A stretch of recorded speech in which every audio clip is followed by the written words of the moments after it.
Nagtungo ang dalawa sa cottage at nagbihis. Purple two-piece ang suot ni Samantha. Lumabas siya ng banyo. Matthew was sitting on the bed. Hindi niya mapigilang mapangiti nang makita kung paano siya tingnan ni Matthew. His gaze roved upon her physique. Admiration filled his eyes. Tumayo ang binata at humakbang palapit sa kanya. Wow! Lalong lumapad ang ngiti niya. Hinapit siya nito sa bewang.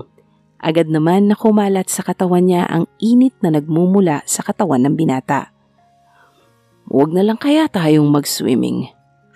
Marahan niyang hinaplos ang balikat nito. Kung hindi siya magpipigil, ay baka pumayag siya sa sinabi nito. Marahan niya itong tinulak. Magtigil ka nga! Kinuha niya ang cover-up at ipinatong sa kanyang suot. Let's go! Nakalabing sumunod sa kanya si Matthew na ikinatawa niya. Matthew, ano bang ginagawa mo? Puro kakalukuhan eh. Sita ni Samantha sa lalaki nang nasa dagat na sila. Hanggang balikat niya ang tubig. Hinalikan siya ng binata na agad niyang tinugon. Ilang oras pa silang nag-enjoy sa paliligo sa dagat nang magpasya sila na bumalik na sa cottage. Nang makapagbihis na sila ay hindi na nakatiis si Matthew at muli siya nitong niyakap at hinalikan. Muli naman yung tinugon ni Samantha. Hindi na niya itatanggi na mahal na niya ang binata. Marahan siyang inihiga ni Matthew nang magkalapat pa din ang labi nila sa isa't isa. Sapat na ang pagmamahal ni Samantha sa binata para buong puso na ibigay niya rito ang kanyang iniingatan. Magkayakap sila na may ngiti sa labi nang marating nila ang walang hanggang kaligayahan. Noon pa man ay kakaibang damdamin na ang umahon sa puso ni Matthew nang unang beses niyang makasama ng gabing yun si Samantha. Muli ay bumalik sa kanyang alaala ang tagpong yun. Nagising siyang may babaeng napakaganda sa tabi niya. Kung hindi lang talaga niya kailangang umalis ng araw na yun, ay hindi siya aalis sa tabi ng estranghera. Pero napilitan siyang umalis ng umagang yun na hindi nakakapagpaalam. I'll be back, babe. Pakiusap niya sa mahimbing na natutulog na babae pagkatapos niya itong dampian ng napakasuyong halik sa labi. Bumalik siya pagkatapos ng halos 3 linggo pero wala na ang babae sa apartment nito. Nakausap niya ang landlady at napag-alaman niyang Samantha nga ang pangalan ng babae. Hindi rin alam ng landlady kung saan ito lumipat. Bagamat matinding panghihinayang ang naramdaman niya ay hindi na rin niya pinagkaabalahang hanapin pa ito.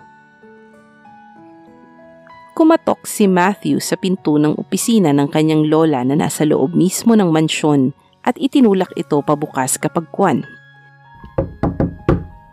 Nakita niya ang kanyang lola na nakaupo sa swivel chair at nang makita siya ay tinanggal ang reading glasses. Muli niyang isinara ang pinto at tinungo ang desk. Pinapatawag niyo raw po ako? Anya at umupo sa visitor's chair. Mataman siyang pinakatitigan ng matanda. And that gave a hint that something is going on. Sabihin mo na, Lola. Bumuntong hininga ang matanda. Marry Samantha, and you will inherit all my properties. Diretsyong sabi nito. That shocked him, and at the same time, confused him. Lola? Mahina niyang bulalas na hindi pa rin makabawi sa gulat at pagkalito. I and Samantha are already married. He stammered. Bumuntong hininga ang matanda bago nagsalita. Tingin mo ba talaga ay maluloko mo ako? Nagahamong sabi ng donya. Matthew, since the day you brought Samantha here, I knew everything. Hindi talaga kayo mag-asawa at hindi siya si Trisha. Bahagyang napaawang ang labi ni Matthew, pero itinikom din ang bibig kapag kwan. Hindi niya inaasahan ito. Hindi talaga. Pero hindi siya nabahala. Kung alam na ng kanyang lola ang totoo at hindi nga sa kanya ibigay ang mana niya, ay ayos lang sa kanya. Nakakatawa lang dahil nung una ay halos gawin niya ang lahat. Masiguro lang na mapasa kanya ang kayamanan ng abuela. Pero ngayon ay mas importante na sa kanya si Samantha. Ayaw niya na itong lokohin para lang sa pansariling interes. I'm sorry, Lola. Pero paano niyo po nalaman? Nang sabihin mong magpapakasal ka na ay talagang nabahala ako. Wala ka man lang ipinakikilalang nobya. Tapos biglang ibabalita mo sa akin na magpapakasal ka na? At sinabi mo pa yun sa araw mismo ng kasal mo. Agad kong pinahanap sa social media si Trisha Mendoza kay Dayan. Unang kita ko pa lang sa babae ay totoong hindi siya ang gugustuhin ko na mapangasawa mo. That kind of woman is afraid to have lots of kids dahil ayaw masira ang katawan. Mukhang hindi siya family-oriented. Isang modelo ang babae. Ang uri ng trabaho niya, kailangan magandang katawan ang puhunan. Nang araw na dalin mo si Samantha, ay talagang nagulat ako kung bakit ibang babae ang ipinakikilala mo. Pero unang kita ko pa lang kay Samantha, ay sigurado akong magugustuhan ko siya. Gumuhit ang masayang ngiti sa labi ng Donya at ang saya na makikita sa mga mata nito ay hindi maipagkakaila. That made him smile. Gusto niyang nakikitang masaya ang lola niya. Pero inaamin niyang puro sama ng loob ang ibinibigay niya rito. Agad kong inalam ang nangyari sa kasal mo. Nang araw na lumuwas ako ng Maynila ay nagtungo ako sa isa sa mga kaibigan mo at ipinagtapat niya sa akin ang totoo. Umahon ng matinding kaba sa puso niya. Alam na kaya ng lola niya ang ugnayan ni Samantha at Alexander? Anya sa sarili. Ano pong nalaman niyo? Masasaktan niya talaga kung sino sa kaibigan niya ang nagsabi sa lola niya ng totoo. Nalaman kong sinira ni Samantha ang kasal mo. Ayon sa kaibigan mo ay may atraso ka kay Samantha, kaya gumanti ang dalaga sa pamamagitan ng pagsira ng kasal mo. And you had threatened to sue her for ruining your wedding, kaya napapayag mo siyang palitan niya si Trisha at magpanggap. Yun lang po bang sinabi ng kaibigan ko? May dapat pa ba akong malaman? Umiling-iling si Matthew at nakahinga ng maluwag. Pwede ko po bang malaman kung sino po sa mga kaibigan ko ang nagtraidor sa akin? Hindi pagtatraidor yun. Sa simula ay ayaw niyang magsalita. Sinabi ko sa kaibigan mong gusto kong makatuluyan mo si Samantha. Kaya umamin ito sa akin. Mukhang gusto rin ng mga kaibigan mong mapabuti ka. Kaya napilitan siyang magsabi ng totoo. At nangako itong walang sasabihin sa'yo tungkol sa napag-usapan namin. Napailing na lamang si Matthew. Pakasalan mo si Samantha, apo. Kunot noon niyang binalingan uli ang lola. Lola, kung ganun lang kadali, ginawa ko na sana pero madali lang yon dahil nagmamahalan kayo. Lola, walang nararamdaman sa akin si Samantha. Maybe she likes me pero mahal? I doubt it. Pero hindi yan ang nakikita ko, apo. Tingin ko mahal ka na niya at nakikita kong mahal mo na rin siya. Napatingala si Matthew at pumikit. Hindi niya alam kung ano ang nararamdaman ni Samantha para sa kanya. Nagmulat siya ng mata, pero nanatiling nakatingin sa kisame. I love her, Lola. Muli niyang binalingan ang kanyang abuela nang marinig niya ang pagsinghap nito. Malapad itong nakangiti at punong-puno ng kaligayahan ang mukha nito. He already loves Samantha. Pero si Samantha, hindi niya alam. Si Alexander ang mahal ni Samantha at hanggang ngayon ay alam niyang naaalala pa rin ito ang kakambal. Baka nga kaya pumayag ito na maging mag-on sila ay dahil nakikita nito si Alexander sa kanya. Nakaramdam siya ng sakit sa kaalamang yun. Ang totoo ay ayaw na niyang mawala pa sa kanya ang dalaga. Pero paano niya ito ilalaban kung ang kambal niya ang mahal nito? So ikaw ang nagsabi kay Lola? Pagbukas si Samantha ng pinto ng silid ay narinig niyang naiinis si Matthew sa kausap sa telepono. Nakaupo ito sa gilid ng kama at nakatalikod sa direksyon niya. Nagtraidor ka sa akin! Napangiwi si Samantha nang marinig ang sinabi ni Matthew. Itinapon nito ang cellphone sa kama. Isinabunot ang dalawang palad sa buhok at yumuko. Marahan niyang isinara ang pinto at ibinaba ang bag sa couch na may lamang gamit. Galing siya ng resort. Kaarawan ni Lani ngayon at inimbita siya. Gusto sanang sumama ni Matthew pero all girls daw. Sa resort ginanap ang kaarawan nito. Swimming at inuman lang at puro lang sila babae at gays. Niyaya na niya si Dayan umuwi dahil ramdam niyang lasing na siya. Dahan-dahan siyang umakyat ng kama at lumapit sa binata. Agad na iniyakap ang mga braso sa bewang nito. Agad naman itong tumuwid ng upo at nilingon siya. Mabilis niya itong hinalikan sa labi na ikinangiti nito. Nandito ka na pala. Pupuntahan na sana kita. May problema ka? Nag-aalalang saad ni Samantha. Wala naman. You're drunk. Mukhang nadaya ka nila Lani. Marahan nitong hinaplos ang pisngi ni Samantha. Napapikit siya dahil sa masuyong haplos na yun. Gustong-gusto niya talaga ang paglalambing ng binata. Sino kaaway mo? Tanong niya rito. Nagbibiroan lang kami ni David. Sagot nito at tuluyang hinalikan ang labi niya na agad naman niyang tinugon. Punta tayo sa beach house. Babe, pwedeng mamaya na tayo pumunta.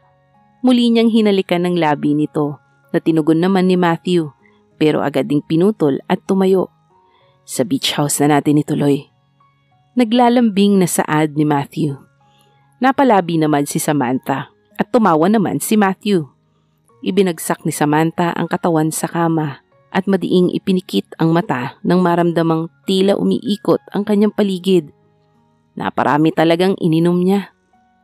Naglagay si Matthew ng ilang pirasong damit nila sa bag at nagpaalam kay Doña Catalina. Ano ba gagawin natin sa beach house? Tanong ni Samantha nang makasakay ng kotse. Namumungay ang kanyang mga matang nakatingin sa binata. I just want a peaceful place for now. A calming place where I can stay with my lovely wife. Ang sarap pakinggan. She smiled dreamily.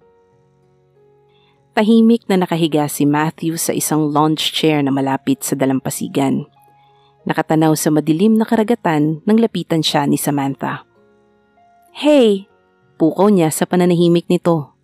Tiningala siya ni Matthew at agad na sumilay ang ngiti sa labi at inilahad ang kamay sa kanya. Inabot niya yon at tumabi sa binata. Matthew immediately planted a tender kiss on her lips before enclosing her in his arms and gave her a gentle squeeze. That put a huge smile on her face. The warmth of his body spreading throughout her body made her feel better and great. Her arm automatically wrapped around his body as her head rested against his arms. I guess this is my favorite place. To be in your arms, she said. Inilapat ni Matthew ang labi sa kanyang ulo. Talaga? It feels great and incredibly amazing when I'm in your arms. I feel the same, Samantha. There is no greater pleasure than holding you in my arms. Being with you brings happiness in my heart that I've never felt before. Hindi siya umimik. Mariin niyang ipinikit ang mata at hinayaang lunurin ang sarili sa sayang nadarama sa narinig na mga salita mula kay Matthew. Napakasarap pakinggan. Mahabang katahimikan ang namagitan sa dalawa. Tahimik ang paligid at tanging hampas ng alon sa dalampasigan lang ang pumapailanlan sa tahimik na kapaligiran. May problema ka ba? Hindi mapigilang usisain ni Samantha. Kagabi pa niya ito napapansin na tahimik pagdating pa lang nila ng beach house. Magsasalita lang kapag kinausap niya. Nothing. Ask me anything you want to know about me.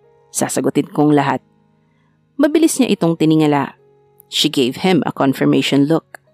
Tumango naman si Matthew at tipid ng umiti. Muli niyang inihilig ang ulo sa braso nito sa pinakakomportabling posisyon.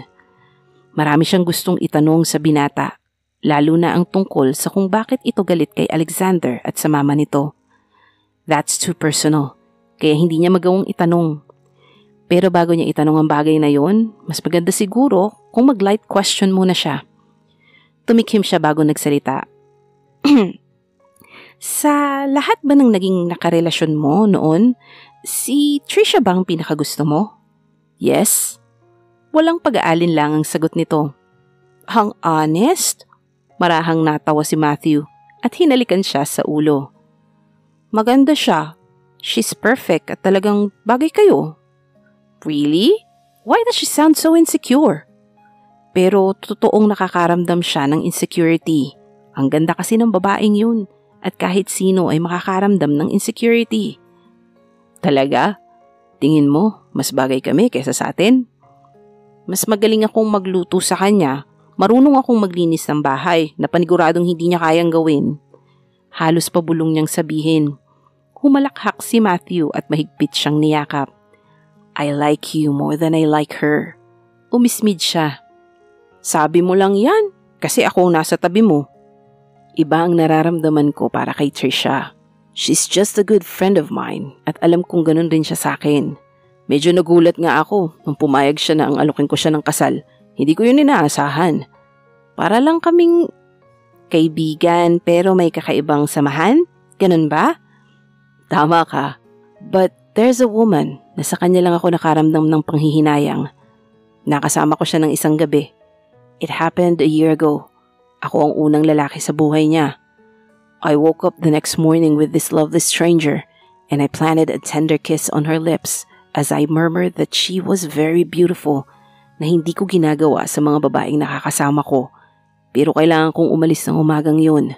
Kaya iniwan ko siyang mahimbing na natutulog at hindi nagpaalam.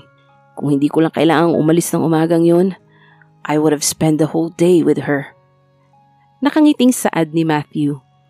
Tila naman naguguluhan si Samantha ng sandaling yun. Aamin na kaya si Matthew sa dalaga na siya ang lalaking nakasama niya ng gabing yun? Abangan sa susunod na kabanata. Please like, share, subscribe for more updates. Maraming salamat po.